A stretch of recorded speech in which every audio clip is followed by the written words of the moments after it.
On February 18th, 2007, I made a decision that would change my life forever. At the time, I thought nothing of it. A kid, 12 years old, trying to make a league, trying to do something different, trying to have fun. And that's what happened. A league, known as the Extremely Irresistible Force, began. It would later, for obvious reasons of immaturity, be renamed to Extreme International Fighting. Now, 10 plus years later, this league has grown, and grown by a number of superstars. Over the last decade, hundreds of different people around the world have gotten to say that at one point they were an EIF superstar. Whether they looked at that as a privilege or not, it was a privilege for me to have them here. In that time, 25 names have went into what we have created as our own individually leagued Hall of Fame. The people that have been in this Hall of Fame have went in for a multitude of reasons. Some for their skill, many for their dedication, others for statistics. The two people that go in tonight embody all three of those things. They have been dedicated superstars for the multiple years of service that they have done here, both of which have competed in over 300 matches in this league. Statistically, they have both been to the top of the mountain on both brands, with ED and Superstardom winning the top championships. And of course, dedication, skill, stats, everything is embodied by these guys. For skill, we have one and two runner-ups in the Battle for Glory All-Stars tournament finale over the last 2 years. These two over the last 5 years, 3, 4, 5 years, have been some of the better superstars we have had in this league. Those two go by Aaron Phantom and Deathlock. Two EIF superstars that after tonight will be the 26th and 27th members, respectively, in the EIF Hall of Fame. As we welcome all of you in to the EIF 2017 class of the Hall of Famers. We are here, as always, me, the host, EIF owner Carney, and this has always been a special night for me, and hopefully, obviously, a special night for two very important individuals, but also we hope to see this be a special night for you, the viewers.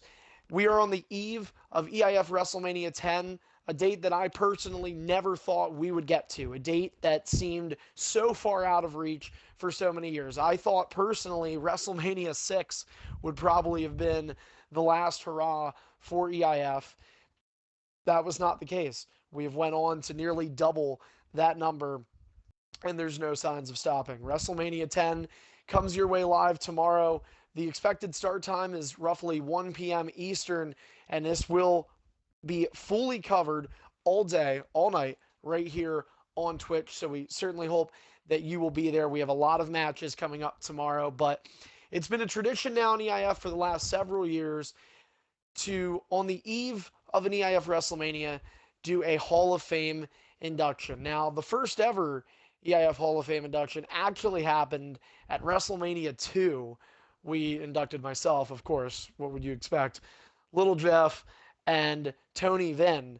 We were the first three Hall of Fame inductees, and I think it might have been a little premature just 2 years into the league to already create a Hall of Fame. But after 10 years, I can say that those three names, hopefully I still deserve it, but certainly speaking for Little Jeff and Tony Vinn, that those guys deserve the spots that they have in the Hall of Fame. They both went to build on their careers from there.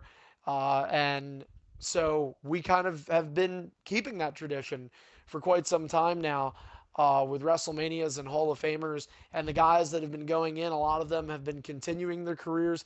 But to some, this is the summit. This is the one achievement that defines one's career in this league.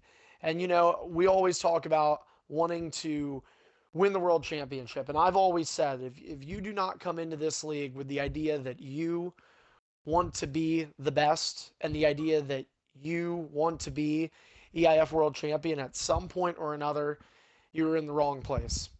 And while I still stand by that, I believe there's another achievement, one that's bigger than any championship in this league, one that's bigger than any WrestleMania match in this league, And that is to say that you were picked to be a Hall of Famer. You were picked to be one of the elite superstars that when we look back on this league, when it has its final chapter, when it has its final match air, and we look back on this league, these are the names we'll remember more than anybody. These are the select few. And you know what? I'm going to bring it up here. Break character. I've heard rumors. I've heard things, comments about this year's Hall of Fame class, and I want to address them to start off before we begin to induct our first of two superstars. And a lot of people have criticized the fact that we're only doing two Hall of Famers, but that is the prestige that this Hall of Fame carries with it. I am not, nor did I ever, look to induct somebody for a sheer need of inducting somebody. If only one person, in my opinion, would qualify for the Hall of Fame, then only one person would go in. If I do not feel anybody qualifies for the Hall of Fame, there would not be a Hall of Fame class of 2017. This year, there are a couple less names than some of the classes we've had in the last few, but it's quality over quantity. And I think these are the two most deserving superstars in this league that are not in that Hall of Fame roster page yet that deserve to be there. Deathlock and Aaron have done so much for this league, both as individual superstars, but also by trying to help out throughout the league, whether it be talking to a new guy for me to assist me in the recruiting process, whether it be to attend meetings and help on decisions that could impact EIF both in the near and long term future. They've done what they could outside the ring to assist and make Extreme International Fighting the great league that it is today. Without them and a number of other superstars that assist with that, this league would not go. But those two are a big responsibility of that. So, that is my comments on the cumulative class of 2017 Hall of Fame. And now we will officially induct our first member this year. He will be the 26th overall member from Columbus, Ohio. He has held 10 championship reigns in this league, 4 of which with the X Division Championship, 2 as a United States champion. He is a former hardcore champion, which is now and since been a retired title. And he has also held the Intercontinental Championship once, as well as one time each, holding both of the main event titles, the World and the Superstardom title. This is none other than Aaron Phantom. And, well, Aaron's a tough case, I'll be honest. Aaron's the guy, and you know, when we have these Hall of Fame inductions, I'll tell you this right now, and everybody knows this if you've watched them before. Sometimes we bring up things that maybe aren't appropriate. Sometimes we talk about things. Sometimes we tell the truth. I think that's what we need to do. I think that we need to tell the truth here in EIF. And so Aaron is probably, I don't even know if I can say probably. He has been one of the most frustrating superstars I have had to deal with in my time as an owner of this league. And I can say that, you know, Aaron debuted here back in March of 2012, so 5+ years now. I think he just actually hit his 5-year anniversary a couple days or a week or two ago. And but he'll be able to correct me on that, which he always does, because I botch. I'm a human being and I make mistakes. Aaron is just the one to always catch me on them. And there are times I'm pissed off. You guys may not always see it. We're on Twitch and sometimes we'll cut to a break. And when we're on break, I'm usually screaming out at the party, blurting out things, some appropriate, most not. And Aaron's always the guy to just make the littlest comment. He'll just murmur something under his breath. I forgot my lines. I need my script. Somebody wrote my script wrong. I botched. I suck. I shouldn't be doing this. I need my index cards. There's a lot of stuff that Aaron has kindly reminded me of over my time. I think the EIF network has allowed Aaron to be more evil to me than ever before because I oftentimes am not in a position to respond to Aaron. Mainly with me being on the network and doing the work live, I'm usually not ever able to give a reply to him. And it's weird because I wouldn't have thought Aaron would be where he is today. So going back to when we mentioned his debut in March of 2012, a lot of the people from the modern day fans of EIF since the beginning of the EIF network may not know these names. Aaron does. I don't think Aaron wants to be remembered by this, but with every journey, there's an end and there's a beginning. Aaron's beginning was becoming an EIF superstar based on a friendship he had had with a couple of guys pre-existing. Evil Damien, Big Boy, and Jadaromi. These were three guys that Aaron hung out with. And, all due respect to those three guys, all alumni now with EIF, none of them really of the upper echelon skill. Now, Damien did once hold the Superstar Championship. Something that he did have was that main event title reign. Something he didn't have was a job, even though he was 36. Now, Big Boy, he was just a Southern guy. Jadaromi was just a little different. But the thing was, they all struggled. I remember Evil Damien and Big Boy had a rivalry. I think it was in 2012 or 13 because one of them had big feet, so they were calling each other clown shoes. So this is the kind of stuff Aaron associated himself with. Obviously, why he's such a scene kid. But so in the beginning, Aaron was sort of one of the caddies to those guys. Aaron was a low card guy. Everybody starts out that way anyway, for the most part. Aaron loved the X division, and there were times I tried to even get him out of the X division. He didn't want to do that. He just wanted to remain an X division superstar. Wanted to try and have some fun with it. And you know, he did. I think Aaron actually was probably one of our more entertaining X Division superstars in the post Hostile era from when he lost the title last in 2011. Had a lot of good matches. Him and Flip, I believe, were both at one point. I don't know if they ever did end up getting to fight each other, but that was booked for the X Division title. I feel like something might have happened. But either way, those two guys were big in the X Division at the time, and Aaron was doing a whole lot with that. You know, it took him a while. Another reason why it took him a while, not only because of that slow start and just going through the X Division, but Aaron loved breaks. We used to almost joke about it. Aaron would always, oh, I'm taking a break. I'm taking a break. I lost 3 matches in a row. I'll be back in 2 months. And, there would be times I'd try to explain to him, like, listen, dude, you got to fucking be here, man. If you're not here, you're not going to get anywhere. And I think that is why it took Aaron a little longer than maybe some. But, you know, at one point, Damien, Jadaromi, Big Boy, they all left. They all left EIF. Damien created a new league. I think Aaron was a part of it. And, I just assumed Aaron was going to follow.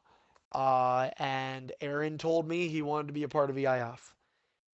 From that moment on, when those other three guys left this league, that was the beginning, I think, of Aaron's ascension into the superstar that we'll remember now as opposed to the one we would have thought of 3 or 4 years back.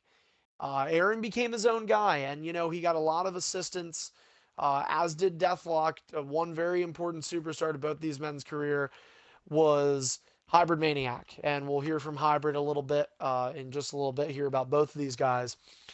And so Hybrid in 2013 had a faction. It was not the most PC faction.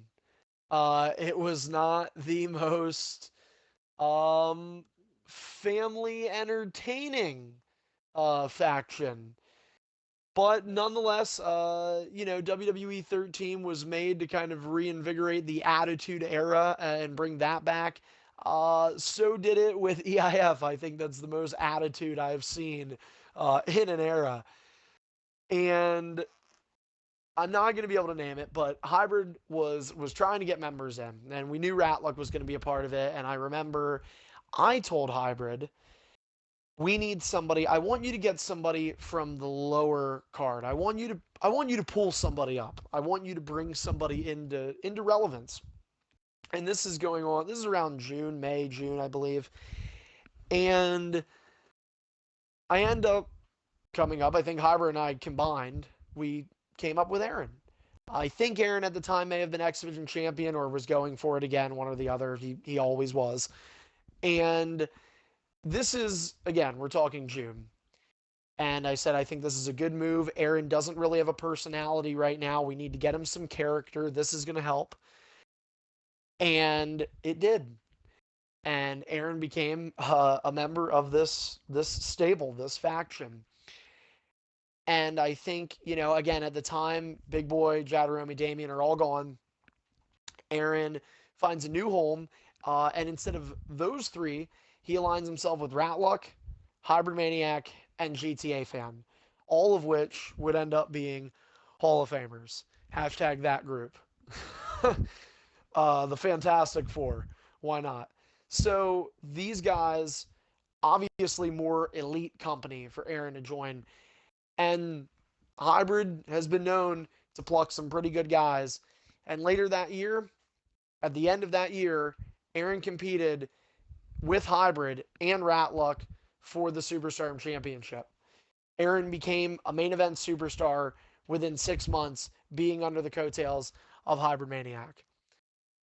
And obviously, that kind of goes to show just the kind of talent that I think Hybrid has, but more importantly, in this case, the kind of potential that Aaron had.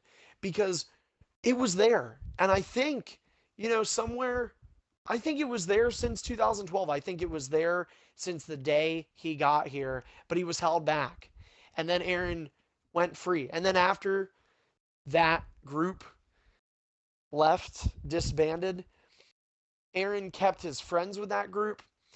Aaron kept his skill from that group, and Aaron developed from that point on to the point where at Ultimate Destiny 2015, Aaron became the EIF Undisputed World Champion. This was Aaron's first main event championship in EIF. It was not expected that he would win that championship that night, but he did so. And I think it was a big night for him. I think that was something that was a long time coming for Aaron because it had taken nearly 3 whole years to get to that point. A lot of matches, a lot of stuff that Aaron did have to put up with. Later on, that following year, Aaron would win his first Superstar Championship. And Aaron had been a main eventer for a while, and I think he just got a couple of bad breaks, and we've seen this happen. I mean, you guys look at like Pepsi Killer now, a guy who's had a couple of opportunities, just hasn't been able to capitalize. Well, Aaron finally got the chance to do that. I think that was a big moment for him. I think that was something he really deserved. And I think a lot of people were very happy for Aaron when he did both of those things. Later on in 2016, Aaron, as a pretty low seed, would end up going the distance. And in the BFG, a tournament that he historically had not done very well in, Aaron made it all the way to the finals to go one-on-one with Hostile Exile, who will be part of the WrestleMania 10 main event tomorrow night. Now, regardless of the finals itself, to be able to go from 16 to the bottom two is no matter what a feat, no matter what impressive. Since then, Aaron's done a lot. Aaron's competed in a lot of main event matches. He's had a lot of undercard matches that have been match of the night candidates. He's the kind of guy that didn't need a championship to be on the line to want to play well, to want to have a good match. And there are guys in this league with agendas. And there are guys in this league who, if there's no gold, there's no goal. There's no reason to try. I can't remember the last time Aaron told me that he was going to put on a bad match. I can't remember Aaron telling me he was going to put on a bad match. It didn't matter if it was for a championship, if it wasn't. If it was a multi-man or if it was a one-on-one. If he was going up against Ratluck or somebody not so good, like Untamed Legend. Aaron still cared. Aaron still cared. And Aaron still in my opinion, is one of few superstars that every pay-per-view we did that he was on, he wanted the match of the night. And I understand that this is a true skill league, but I also want this league to be entertaining. And I think Aaron's one of very few superstars who, despite all the things he says about me, despite all the things he'll say about me, and despite all the things he's said about me in the past, factoring all that stuff in, I think Aaron's one of the few superstars that really looked at what I wanted and wanted to do it. And trying to put that match of the night stuff on and trying to help when we were having a couple bad matches on the card and we needed somebody to pull through, he was the guy that I could rely on. And I'm very thankful for that. So at that point, and at this point, I'm going to turn it over. We're going to have a video from Hybrid Maniac as he will induct Aaron, and then we'll hear from Aaron himself. But on a sending note for me personally, Aaron, we've had our differences. I'm sure it may not be the last time that we've had our differences. But for the last 5 years, man, you've been a dedicated superstar. You've got the skill. You've got the stats. You've got everything to back it up. I appreciate what you've done for this league, and I appreciate what you've done for me personally. You know as well as I do, we've had talks. There's been times we've texted each other. I texted you earlier this year about stuff that was going on in my personal life, and you were one of the first people to tell me that you hope things get better. You were one of the first people to let me know that basically it was okay to put life before EIF. I'm really appreciative that you did that for me, man. I'm really appreciative that you had my back for that. And I'm really appreciative for everything over the last 5 years. So thank you very much. And congratulations, Aaron, on making it to the EIF Hall of Fame.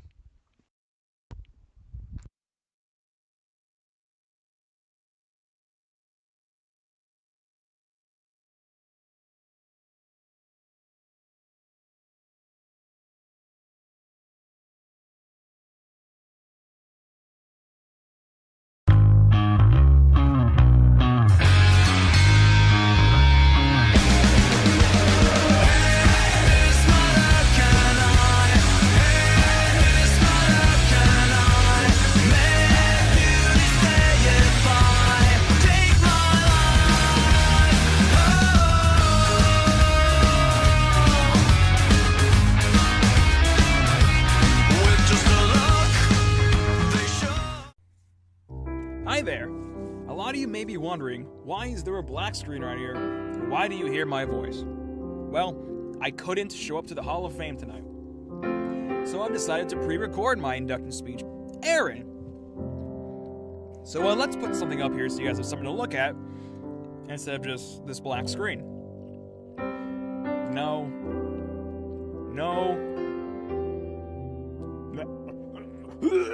Oh god! Oh, my eyes! Holy hell!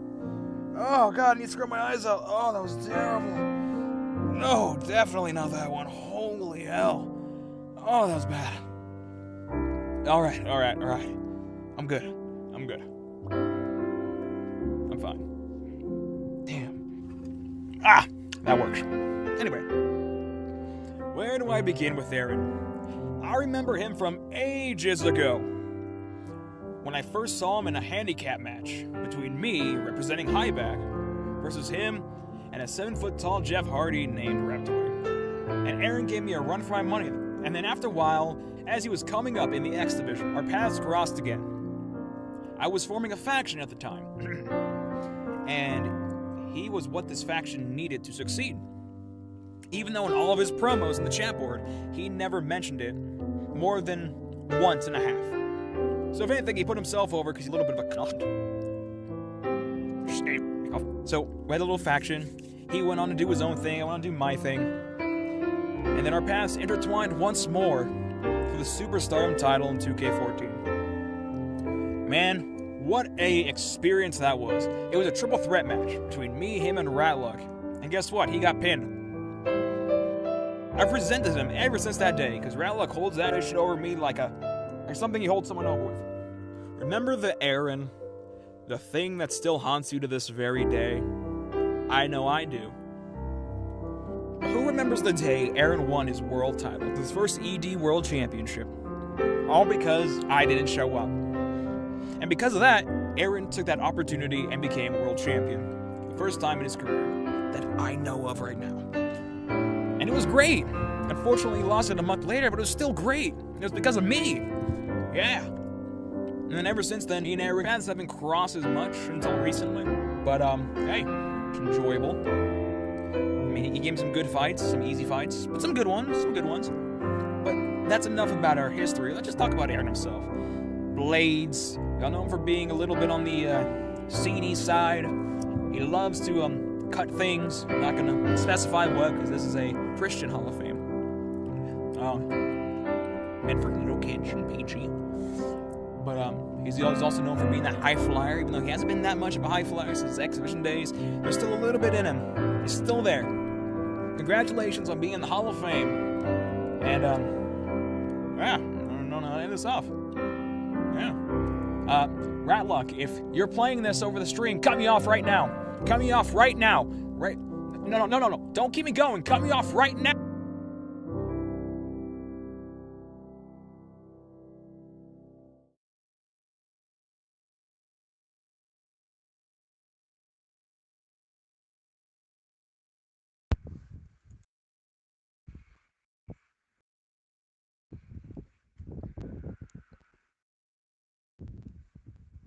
That was touching.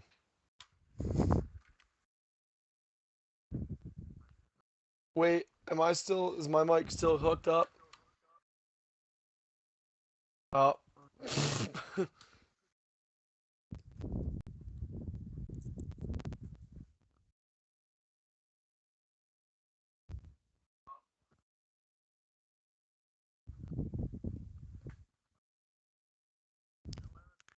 I couldn't tell. He was over there talking. He was botching for me.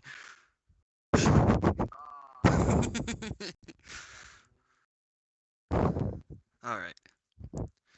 So, throughout those videos, I'd say it was pretty common effect that I was not always the best at getting along with everyone.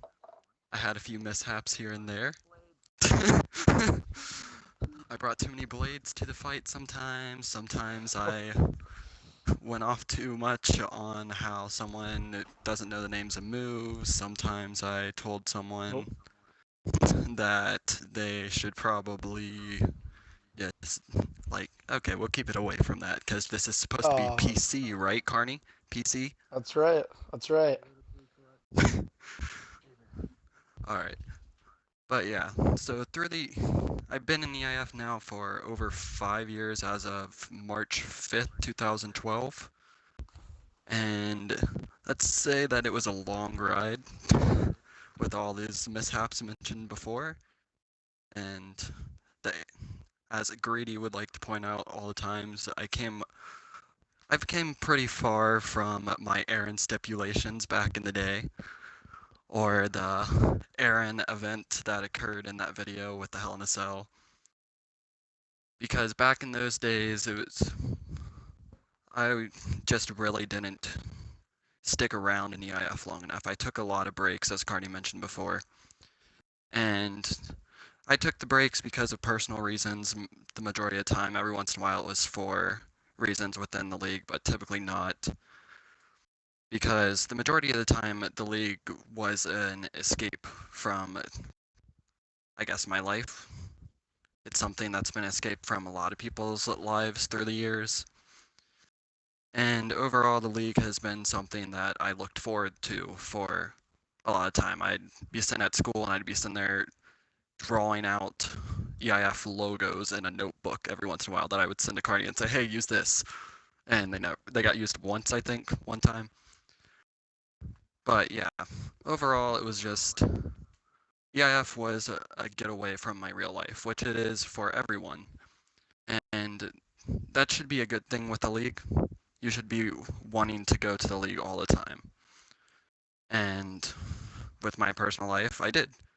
And I grew from, like, when I first started with not really training much, it was just more putting on an entertaining match, not really practicing, doing practice matches. And that's how I found myself in the X division.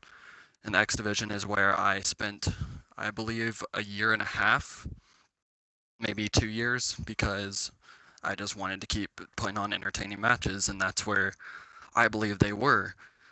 And it was just more of like proving myself as a staple for that division and trying to set a bar for it. But eventually you have to move on from that. And with a lot of persuasion from the two people I talked to the most at the time, Ratluck and Hybrid, I eventually moved away from that X Division, and through the help of that group, we ended up kind of pushing all of us into the main event for a little while, which is where you saw the Triple Threat Superstardom match that I got pinned in as Hybrid, so well pointed out. And yeah, it was just what I came to realize through the help of both of them is, yeah, it's great to put on entertaining matches, but it's not going to be as entertaining if it's with the same style matches every single week. I wanted to take it to a more, I guess, noticeable spot on the card. And so I started moving up through the ranks, capturing the hardcore title, which is now defunct, the United States title, which I believe I've held twice.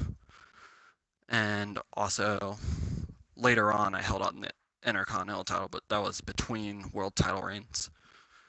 And it was just trying to expand it to everyone in the league that, yes, it's great to win titles, but at the same time, you got to have fun with the matches. You have to put on entertaining matches. And that was a big focus of mine in EIF, making sure that the matches were entertaining and fun and that you could just get on and enjoy yourself while also becoming a champion in the league. And I did that. And it was a blast. It's like getting to face all the different kinds of talents that's come and gone through the year, getting to hang up there with the main event competitors.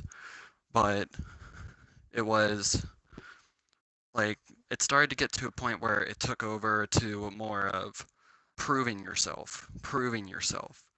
And that is a good thing to want to prove yourself, and everyone in the league should want to prove themselves. You want to prove that to everyone that you're better than they think you are. You want to prove to everyone that you have more skill than they think you do, and that you are worthy of being a world champion.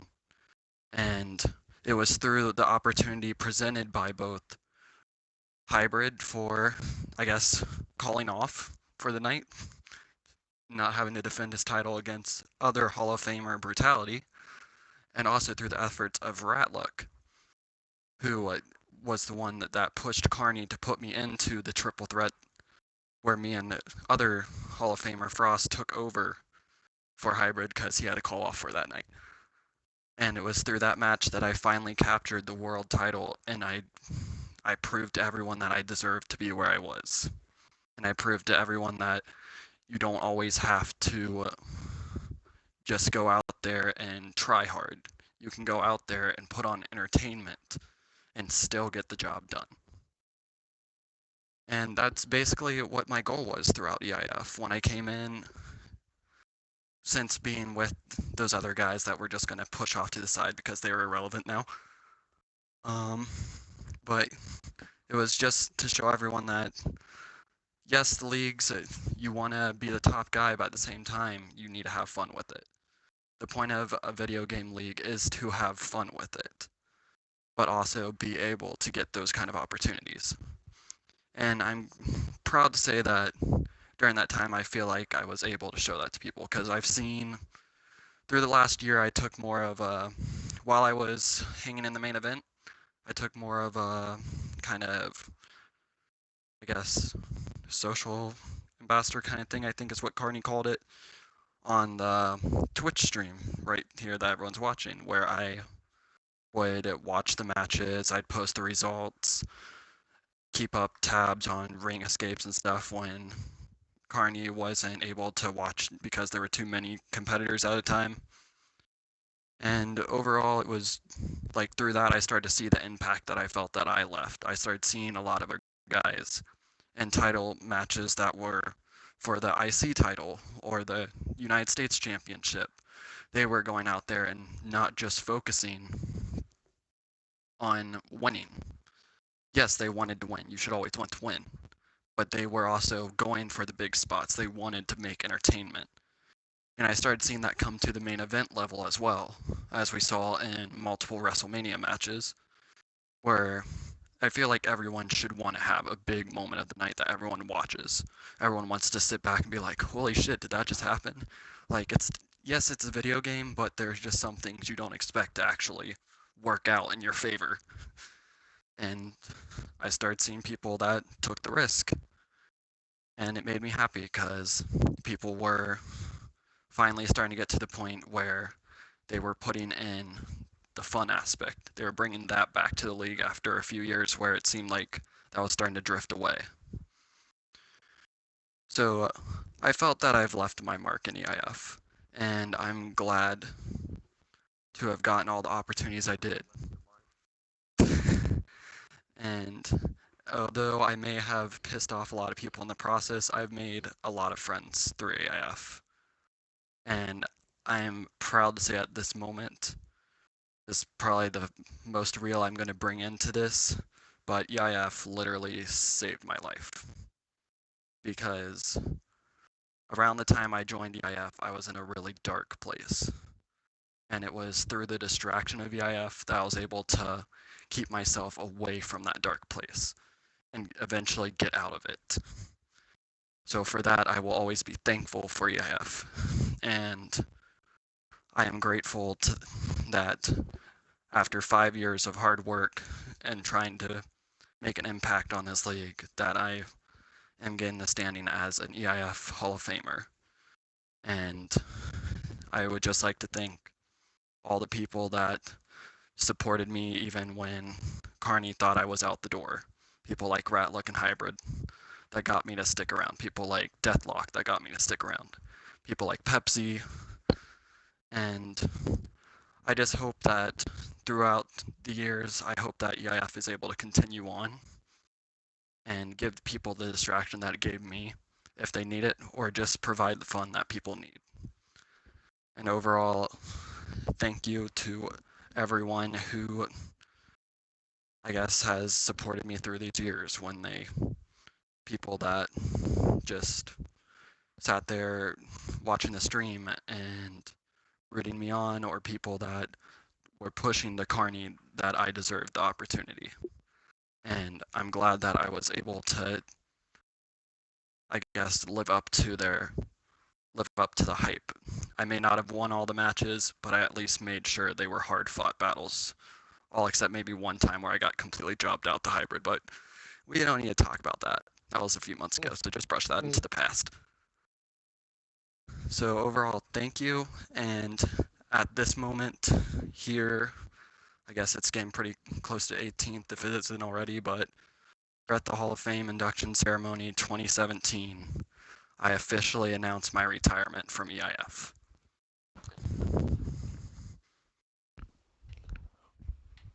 Get the clapping noise. Shit.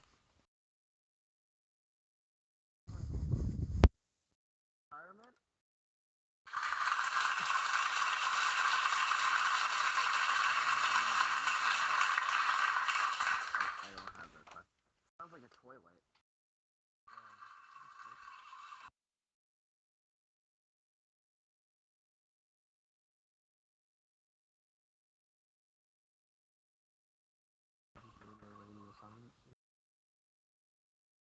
All right, well, I guess Ratlick's keeping me on, which is fine. Somebody let me know if he takes me off. Anyway, obviously, you know, I think these Hall of Fame inductions, we first started them. I had mentioned back at WrestleMania 2 was 2009, so 8 years ago when we first began inducting people, and I still stand to this day to believe that everybody that's in the Hall of Fame deserves it, and I think the one big thing I notice is as time goes on and continues to go on, the emotions become more present. This league has done a lot of things for a lot of people, myself included, which I think I'll always be thankful for. Um, and Aaron, once again, a big thanks to you and a big congratulations to you on making it to the Hall of Fame. obviously well deserved. And you know, it can be an emotional night, and tomorrow's going to be an emotional day and an emotional night. I think there's going to be a lot of anger. There's going to be a lot of frustration. There's hopefully going to be a lot of happiness. Now, our next inductee, I just feel fitting to talk about when I talk about emotions because this guy has been so numb to them. It just feels like ever since I met him in 2000 and I think it was 2013, Deathlock. But either way, uh, spoilers for if you didn't know, which I mean, come on.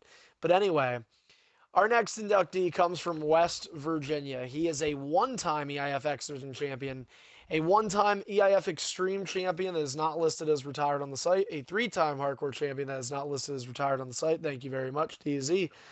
A two-time EIF Intercontinental champion, and he is a three-time world champion on both Superstardom and ED. He was a runner-up in the BFG. He was the winner of the 2014 Squad Series. Remember when we did that shit? And he's also the winner of the 2014 Royal Rumble. He is none other than the 27th EIF Hall of Fame inductee here in 2017. This is Deathlock. And, Deathlock and I, unlike Aaron and I would say Deathlock and I had a pretty good relationship. Now, Aaron and I, of course, it was on and off. Kind of like that bitchy girlfriend that you just can't get rid of. But you love her at the end of the day, and that's what Aaron is to me. Um, but anyway, Deathlock is the resident good guy in this league. There's a lot of guys that remind me of Deathlock. I think there's a lot of people that have compared Deathlock. A big comparison I always remember is GTA Fam. Just a cool, calm, chill, laid back dude. But GTA showed some anger at times. I don't know if I've seen Deathlock angry. I don't know if Deathlock has ever came to me angry at me. And maybe he remembers. I don't know. So, I mean, my memory is fairly scattered. I'd like to think I do recall a lot of moments in EIF. I don't recall that one. And, that's a trait that's hard to have.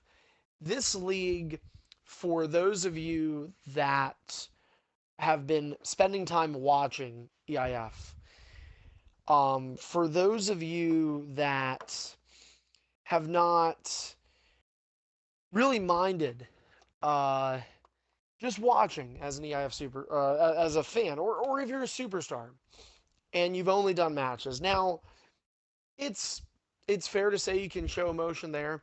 Um, this is a frustrating league. This is a very difficult league to be in. This is a very difficult league, I think, to stay in. Um, I would not doubt that gray hairs have grown in my head just from 10 years of doing this. And I'm only 22 now, damn it.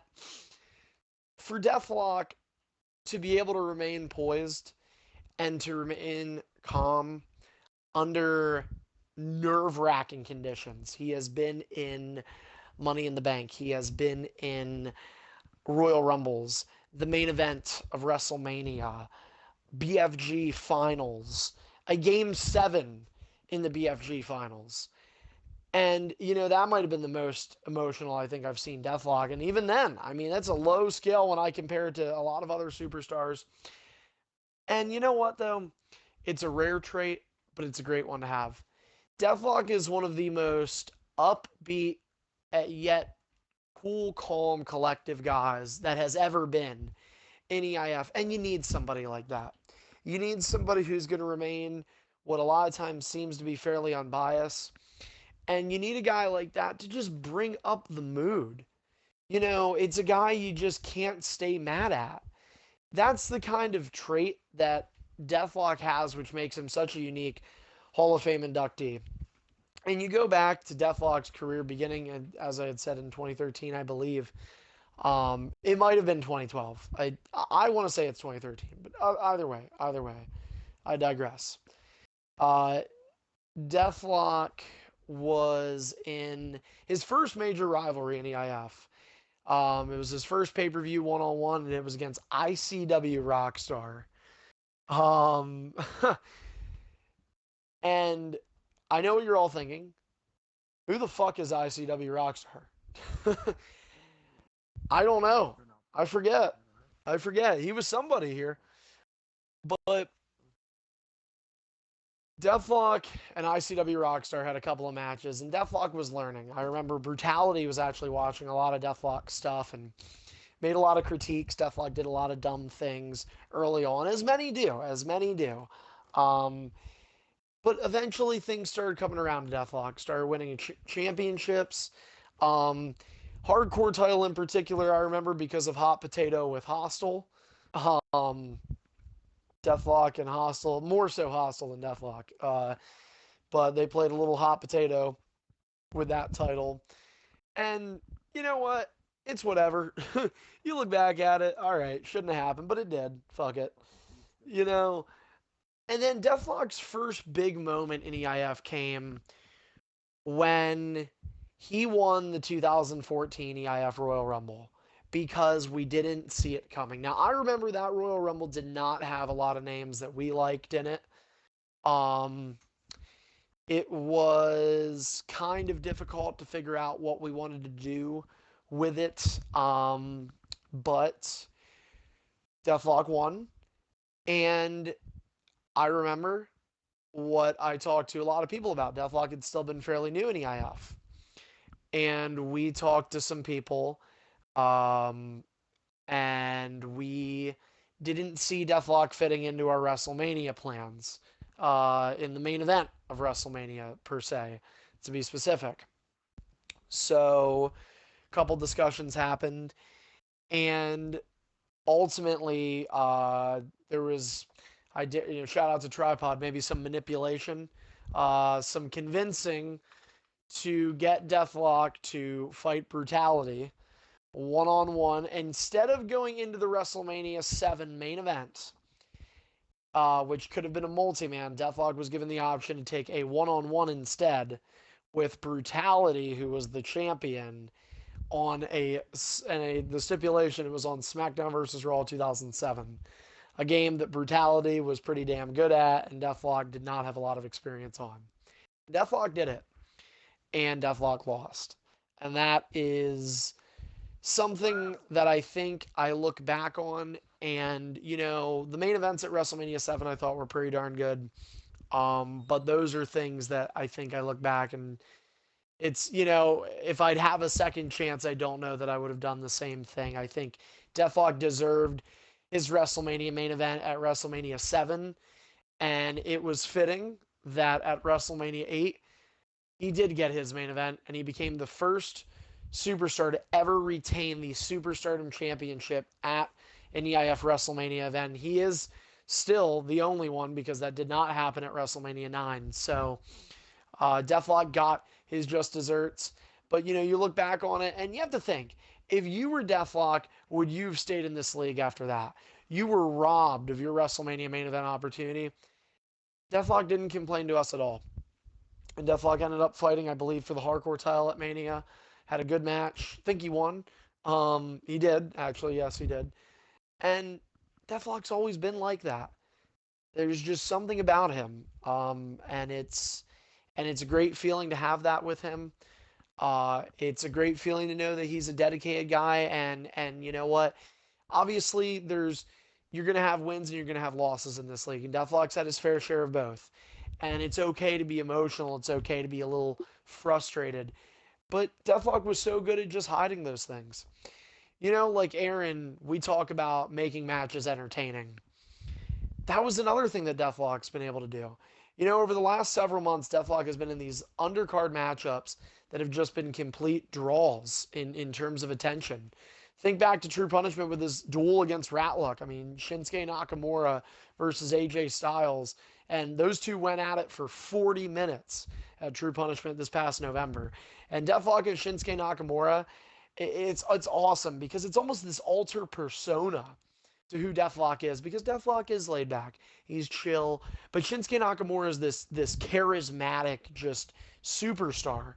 And you know what? Deathlock shows that charisma sometimes when it comes to getting these opportunities to steal the show. Much like Aaron, he's about that. He's about doing that. Another superstar we've talked about a little bit tonight is Brutality. And Brutality's last match for his Superstardom undefeated streak was against this very man, Deathlock.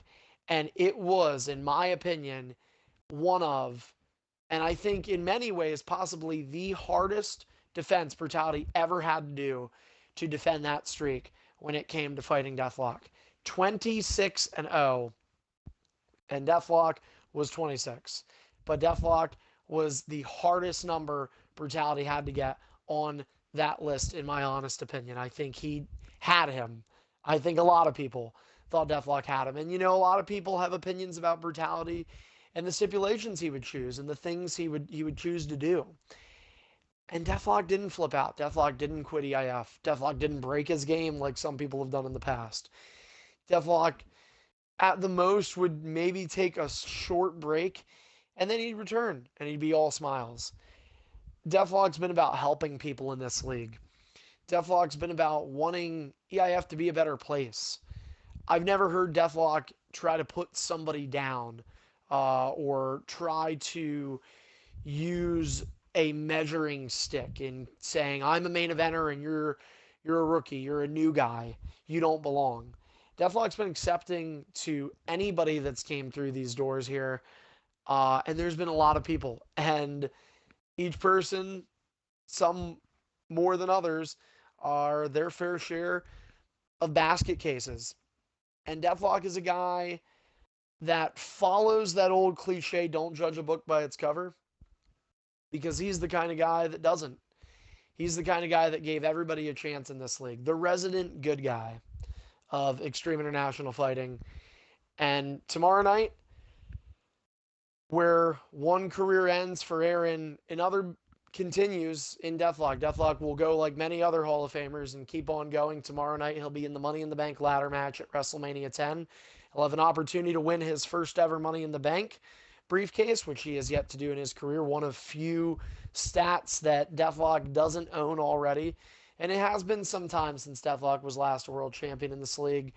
But I have a feeling we have not seen the last of Deathlock as a world champion in this league.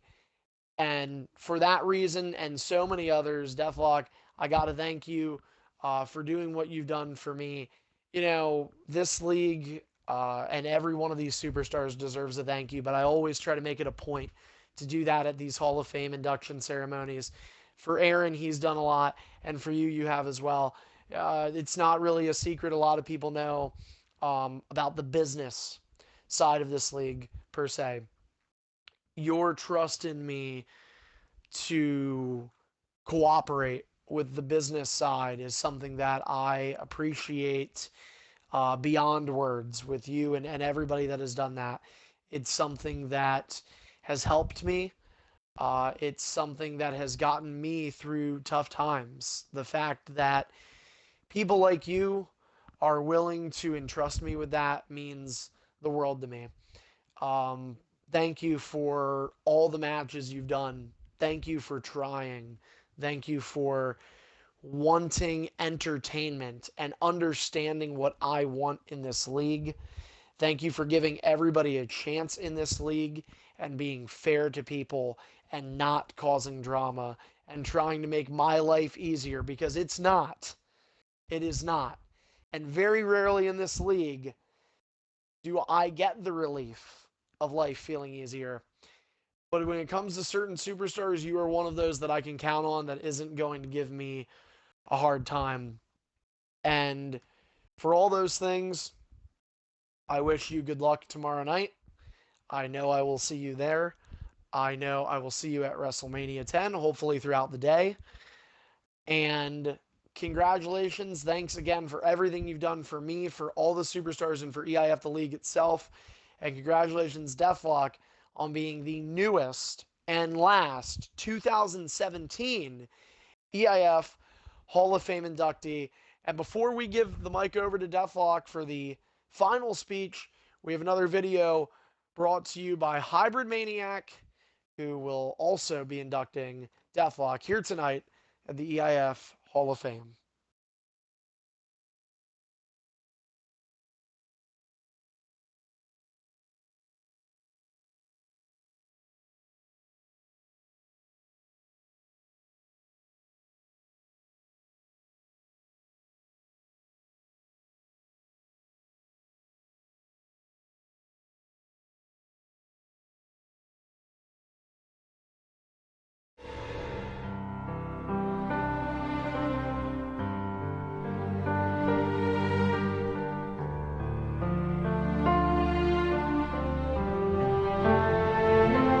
Deathlock, the man, the myth, and now, the Hall of Famer. He is the epitome of spirit.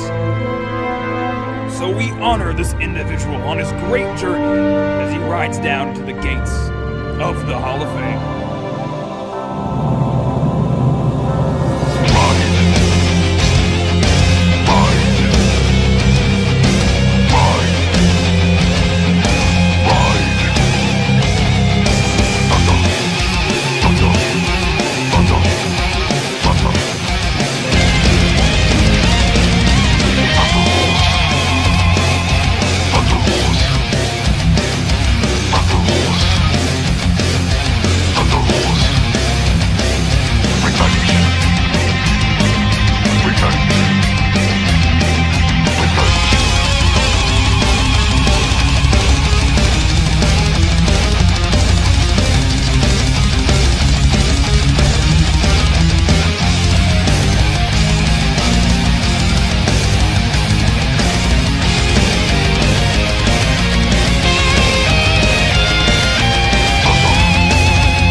Hi again, it's me, like I said before. I hope Aaron gets inducted first, or else this is gonna be weird. But like I said before, I'm not there to show up, so I pre-recorded my induction speech. You're probably seeing another black screen. So I'm gonna fix that right now. And there it is. Okay. So anyway, Deathlock, the guy I brought in to ELF, has finally reached the climax, the summit of EIF, and is now the Hall of Fame. Multiple-time world champion, multiple-time everything else. He's been in those Royal Rumbles and all that good stuff a lot of times. A few of them I've been in. Yeah. Remember that costume match in which the stipulation was whoever would win the match between me, you, or Ratluck would have to make the costumes for the people who lost, and how you won that match, and you didn't make a costume for either me or Ratluck? Yeah, I remember that. Oh, what about that time you, actually, let me go to my pants and put up a list. There we go. Alright. Let's see. Deathlock. Remember that time, SummerSlam 2015, when me and you had a photo finish for the winner of the SummerSlam main event? Remember that? Oh, remember SummerSlam 2016 when you used a lie detector and put a lot of people in hot water with that move? I remember how you cost me a triple threat against the brother Anthony, against one of the brothers, Anthony. Yeah. But that's all the bad news, though. You've had lots of good in your career. Winning the titles. I can't say a lot about you. I haven't already said before. Johnny probably just said everything right now, and I'm just reiterating what he's saying. No, champion. No, all that good stuff. I'm just trying to figure out something that makes me special in your induction. But I guess I can't think of anything besides you've been my hombre since you came in. You're still on my hombre. You're my D-Lock pie. And you know what? I'm happy to see you in the Hall of Fame. Getting the induction over Aaron. That makes you double cool. Unless you were inducted first. Makes this entire part that I'm saying right now completely obsolete. So, anyway, congratulations, Deathlock, and sorry I couldn't be there right now. Bye. Okay, cut it off. Cut the feed. Okay, my speech is done. Cut the feed. My speech is done. Cut the feed. Cut the fucking feed! I'm done with my induction. Cut the goddamn feed! You unprofessional.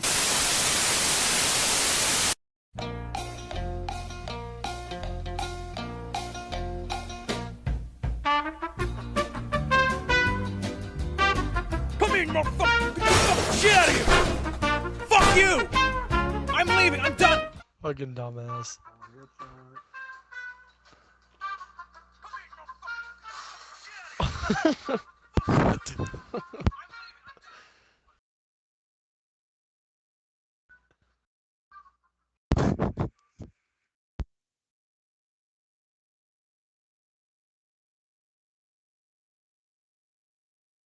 And now, without further ado, let's give it to our Hall of Famer. Up next to speak, the 2017 Hall of Fame inductee, Deathlock.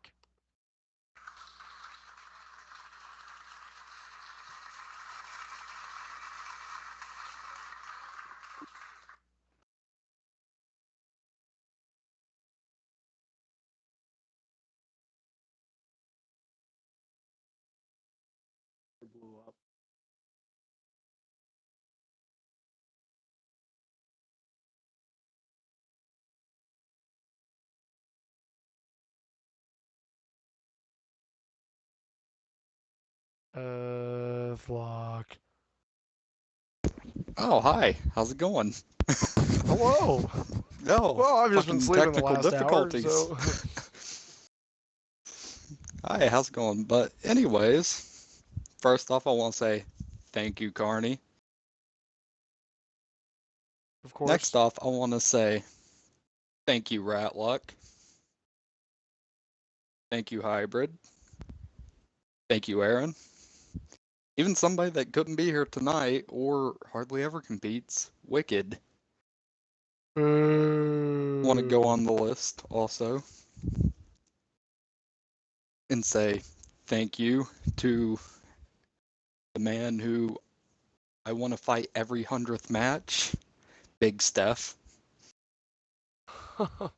because we all know the reason behind that. But anyways, let me get into the thick of this. Uh, Started out, I think it was February, early March last year, or not last year, 2013. That's right. Um, I remember I was online playing matches, having a good time, and like that's when we had player lobbies. I remember that I seen some play by the name of EIF owner Carney, and I also seen another match. I believe it was a tag team match that the host was like Hybrid Maniac or Ratluck one or the other. Joined that. I had a random as a teammate. Uh, we ended up getting destroyed, by the way. So, but anyways, after that match, I messaged one of them. It's like, yo, do y'all got like a clan or a league or something? I remember getting a message back from Carney. It's like, we're league, uh, something, another. We've been around since 2007. I'm like, cool, sweet, I'll join. I think it was about 20 minutes or so before I got an invite. They brung me in, explained to me everything, and then I was officially in. I remember it took me about 2 weeks to get my first match because there wasn't enough room on the cards for me. So I had it in my mind whenever I debuted, I was going to take over by storm. And if I'm not mistaken, I did not quite do that. I Nope. had some opportunities throughout 2K, or not 2K, just WWE 13. Going on to 2K14, I started talking to everyone, all that, got familiar with everyone. And that's whenever, well, I don't know if you'd call it that, but my success story started, like building me up. Besides the like 15 or 16 match losing streak I got on, but building up from there, I had good matches with some people. A lot of people thought I was like super entertaining, but I'll leave that for the fans and Carney and anybody else who watched my matches to decide that. Um, There's always one person that stuck out to me, Hypermaniac. I remember I was in one of the US title matches with him and Greedy, and I did utter complete crap in. And Greedy ended up winning the US title that match. And I competed in the SummerSlam X Division tournament. And I think I made it to like the semifinals, I want to say. And the rest has been told by Carney about my whole hot potato with the hardcore title with Hostile, which that's another name I want to thank. And I ended up winning the Extreme title with Damian Sandow.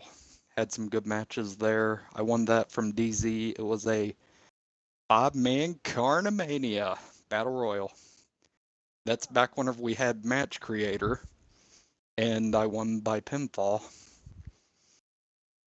Going up past that, I want to bring up 2K15, which I believe that was the peak of my career. I had really good matches with Greedy. Thank you, Greedy, by the way. And Ratluck, few series of triple threats. And the other few series I had was with Greedy and Brutality. Even though me and Brutality never really seemed like completely on a scale like equal. He knows that I respect him and all that. So I want to say thank you, Brutality. Uh, let's go up to. Oh yeah. Also, Tripod, I want to thank you for being such an easy victory at WrestleMania whenever I beat you for the Superstardom title. 16, I held the world title a few times. All that. Oh yeah, also, rewind back to 2K14 real quick. The squad series, that was fun. I don't know how we won. Because if I remember correctly, it was just me, Ratluck, and Prof Jag. I think I won like 2 or 3 matches. So, but anyways, back up to 2K16. Uh, held the world title a few more times. Had a match against Frost in which I beat him in. And had a few good matches. And oh yeah, that time I beat Tripod by the finisher count, and Carney's all like, "What are you doing trying to make the match go on longer?" And I'm like, man, I got something to prove. Going up 2K17, I'm pretty sure almost everybody's kept up with me here. Almost all my matches have been streamed. Y'all know what's going on. And I know I'm missing a lot of stuff, but thank you list goes out there. Uh, let's see. Not really a lot. It's like, honestly, I didn't really prepare for this. I'm just kind of freeballing it at the moment. And also, I want to say the 2K15 BFG, in which I went to the final match of the final series with Ratluck. And what Carney was saying, he's never seen me like angry or anything. I may have shown a little bit of anger that last match and kind of flipped my lid a bit. And at that point, it's like, it's not really a secret. Me and Carney did not get along there for a few days, but we sat down and we talked about it. And Carney offered me to take however long I needed off to like get refreshed. And I came back, and I believe I won about a title or two more. But my career that I would say make it different from others is mine's been a roller coaster, sort of. Because as Carney said, like the whole brutality me uh, on that 2007 match after I won the Rumble. Uh, we got the. Oh, yeah, and I'll reveal to y'all who all was talking to me. It's like it's not really a secret anymore. I've told a few people. It was mainly Anthony and other brother. I forgot his name. I can't believe I forgot it. Anthony and what's the other brother's name? Somebody pipe in over me and say it. I forgot it. Raymond. Raymond. That's right. They talked me out of it, and it's like they're like, we're supposed to have a triple threat, blah, and that's back whenever I didn't use my brain. It was just I'm like, okay, I'll just do it out of respect for them. And shout out to Raymond and Anthony if they ever listen to this, because they've been my Elder Scrolls bros. Me and them played ESO for a while, but other than that, then the thank you list, that's really all I've got, and all I can really say is let's make tomorrow great. WrestleMania.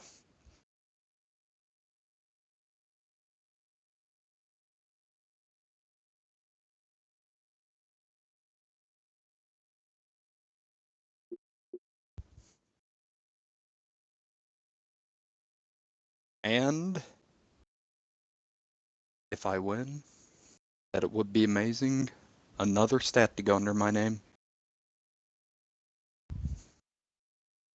And everybody's connecting to the party. Some technical difficulties here at the Hall of Fame.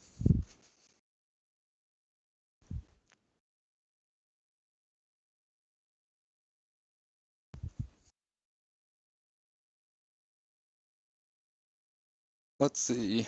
What kind of trouble can I stir up while everyone is connecting besides me and Ratluck? Um,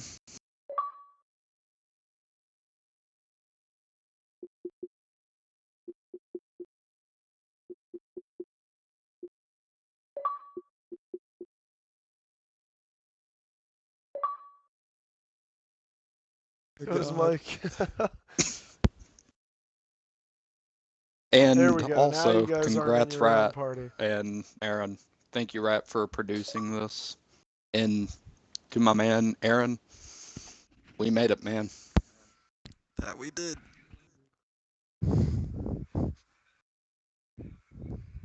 Well,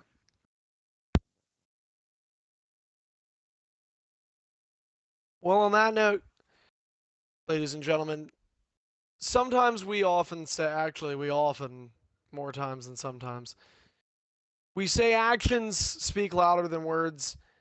I think one night For out of the sure. year, words speak louder than actions. That's here tonight at the Hall of Fame ceremony.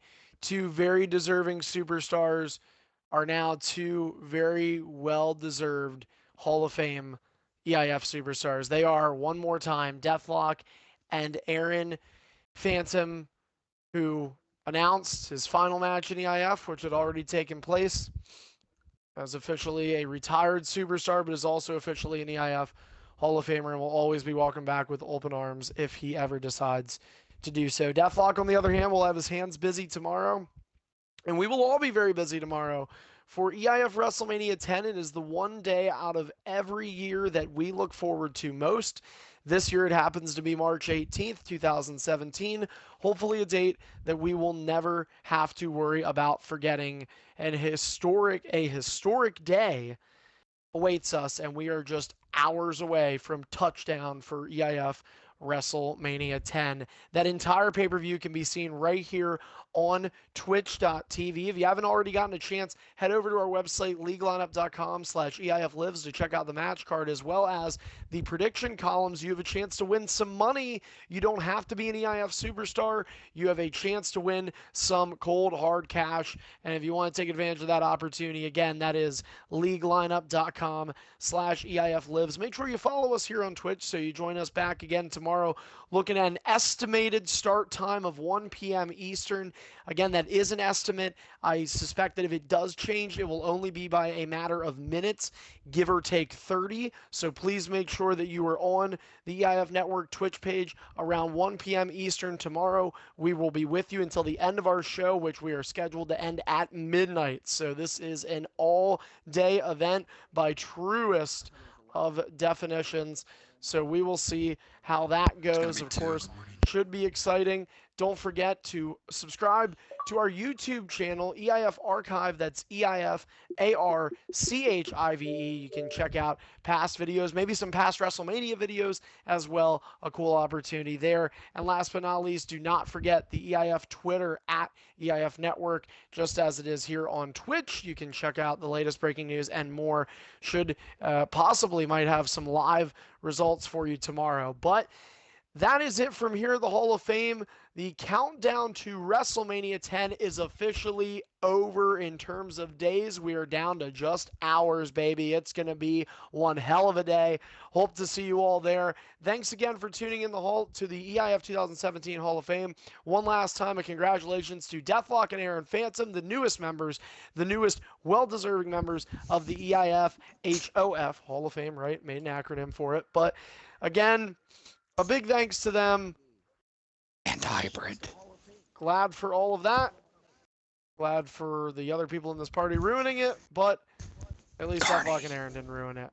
Carney. So, once again, for all of them, I'm Carney. Good night, everybody, and I will see you tomorrow for WrestleMania 10. Thank Hybrid for the videos. Wait, did you say